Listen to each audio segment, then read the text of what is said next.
Apa yang terjadi jika seseorang minum jus bayam setiap hari selama 15 hari? Apakah tubuh benar-benar merasakan perbedaannya? Atau ini hanya tren internet lainnya? Hari ini, di buku harian Vitalitas, kita akan mengikuti eksperimen makanan ini dengan sudut pandang yang tenang, realistis, dan tanpa berlebihan. Proposisinya sederhana. Memahami apa yang bisa berubah dalam organisme ketika kebiasaan ini masuk ke dalam rutinitas, terutama bagi mereka yang sudah berusia di atas 50 tahun dan ingin menjaga kesehatan dengan lebih baik. Bayam menjadi populer karena memberikan citra makanan yang kuat, alami, dan bergizi. Dan ketenaran ini tidak muncul begitu saja. Bayam mengandung vitamin, mineral, dan senyawa tanaman yang berpartisipasi dalam berbagai fungsi tubuh. Banyak orang mencari jenis makanan ini ketika ingin meningkatkan kualitas pola makan, menambah konsumsi sayuran, atau mencari rutinitas yang lebih ringan.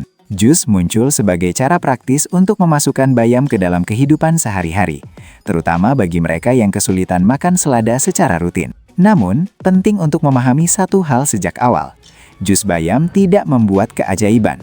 Ia tidak membersihkan tubuh secara ajaib, tidak melunturkan lemak, dan tidak menggantikan obat, konsultasi, atau perawatan medis. Apa yang bisa dilakukannya adalah membantu meningkatkan asupan nutrisi dalam pola makan yang seimbang.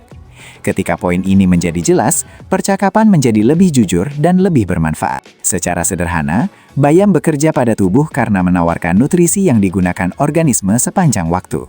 Ia memiliki vitamin K, yang penting untuk tulang dan pembekuan darah. Ia memiliki folat, yang berpartisipasi dalam pembentukan sel.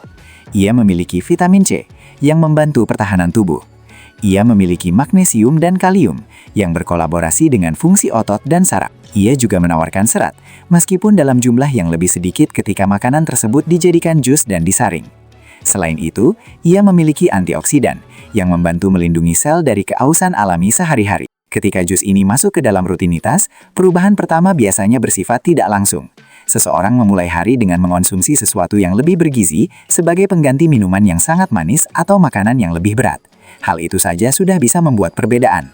Seringkali, manfaatnya tidak hanya datang dari bayam itu sendiri, tetapi dari perubahan kebiasaan. Jika sebelumnya sarapan rendah nutrisi dan sekarang mulai menyertakan minuman dengan nilai gizi lebih tinggi, tubuh cenderung merespons lebih baik seiring berjalannya waktu. Pada hari-hari pertama eksperimen, sensasi yang paling umum mungkin adalah rasa ringan. Beberapa orang menyadari bahwa mereka makan sayuran dengan lebih teratur, dan ini dapat memperbaiki hubungan dengan makanan. Tergantung pada bagaimana jus disiapkan, dengan air, lemon, atau sedikit porsi buah, jus tersebut bisa menjadi lebih mudah dikonsumsi dan lebih menyenangkan. Pada fase awal ini, tidak umum muncul transformasi besar dan terlihat pada tubuh. Yang paling mungkin adalah menyadari perbedaan kecil, seperti perasaan makan yang lebih seimbang atau stamina yang lebih besar karena memulai hari dengan pilihan yang lebih bergizi. Sepanjang minggu pertama, beberapa orang mungkin menyadari peningkatan fungsi usus, terutama jika jus tersebut menjadi bagian dari rutinitas dengan lebih banyak air, buah, dan sayuran. Bayam berkontribusi, tetapi usus merespons rangkaian kebiasaan tersebut. Mungkin juga ada kesan berkurangnya pembengkakan, terutama jika ada pengurangan makanan ultraproses, kelebihan garam, dan minuman manis. Di sini ada baiknya berhati-hati dengan kesimpulan cepat. Terkadang tubuh lebih merespons peningkatan pola makan secara umum daripada satu jenis makanan saja. Pada fase berikutnya, mendekati pertengahan eksperimen, organisme mungkin mulai menunjukkan tanda-tanda adaptasi yang lebih konsisten. Jika orang tersebut menjaga pola makan yang wajar, tidur yang cukup, dan hidrasi yang baik, jus bayam dapat berkolaborasi sebagai satu lagi bagian dari perawatan ini. Beberapa orang melaporkan energi yang lebih stabil sepanjang pagi. Ini bisa terjadi karena tubuh menerima mikronutrisi penting dan karena sarapan tidak lagi buruk atau terlalu berat. Ini tidak berarti energi yang meledak-ledak. Ini berarti rutinitas yang sedikit lebih terorganisir dan fungsional. Ada juga kemungkinan kulit tampak sedikit lebih baik setelah beberapa hari. Ini tidak terjadi secara dramatis atau pada semua orang. Namun, ketika pola makan membaik, hidrasi meningkat, dan tubuh menerima lebih banyak senyawa antioksidan, penampilan kulit dapat mencerminkan perawatan tersebut. Hal yang sama berlaku untuk perasaan sejahtera secara umum. Kebiasaan kecil yang diulang biasanya menghasilkan efek yang kecil namun nyata. Pada akhir 15 hari, apa yang bisa diharapkan secara seimbang? Jika jus dikonsumsi secara teratur, dalam pola makan yang memadai, orang tersebut mungkin telah meningkatkan konsumsi nutrisi penting. Mungkin telah memperbaiki asupan sayuran, Mungkin merasa lebih puas dengan rutinitas makannya sendiri, bahkan mungkin menyadari pencernaan yang lebih baik, usus yang lebih teratur, atau berkurangnya keinginan untuk memulai hari dengan pilihan yang sangat manis. Ini adalah manfaat yang masuk akal. Manfaat tersebut tidak mencolok, tetapi masuk akal dalam logika nutrisi. Di sisi lain, tidak semuanya adalah keuntungan, dan poin ini perlu disampaikan dengan jelas. Bayam mengandung oksalat, senyawa alami yang jika berlebihan, dapat menjadi perhatian bagi orang dengan kecenderungan batu ginjal. Mereka yang sudah memiliki riwayat masalah ini tidak boleh menjadikan jus ini sebagai kebiasaan harian tanpa bimbingan profesional. Selain itu, orang yang menggunakan obat pengencer darah perlu memperhatikan konsumsi makanan kaya vitamin K, karena perubahan mendadak dalam pola makan dapat mengganggu keseimbangan pengobatan. Perhatian penting lainnya ada pada cara penyiapan. Banyak orang membuat jus sehat dengan niat baik, tetapi mengubah minuman tersebut menjadi sesuatu yang terlalu manis, dengan menambahkan banyak buah manis, madu, atau bahan berkalori lainnya. Dalam hal ini, fokusnya hilang.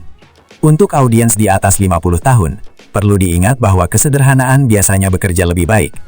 Bayam yang dicuci bersih, air, sedikit lemon, dan jika perlu, sedikit buah hanya untuk memperbaiki rasa sudah cukup. Mungkin juga timbul ketidaknyamanan pencernaan dalam beberapa situasi.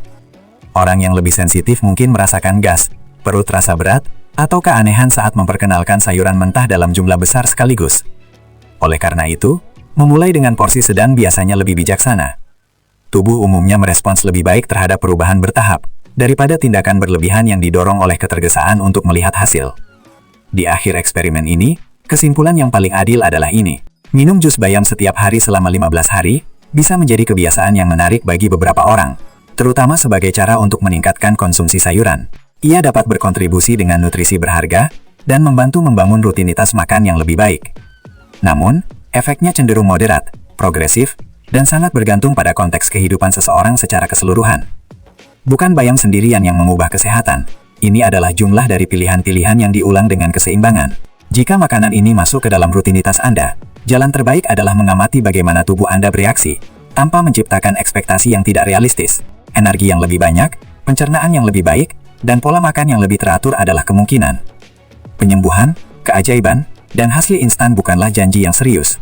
Dan tentu saja, konten ini bersifat informatif dan tidak menggantikan saran medis atau nutrisi, terutama jika Anda memiliki penyakit ginjal, menggunakan obat-obatan terus-menerus, atau mengikuti batasan diet tertentu. Di buku Harian Vitalitas, proposisinya selalu ini: kurangi berlebihan, perbanyak kejelasan.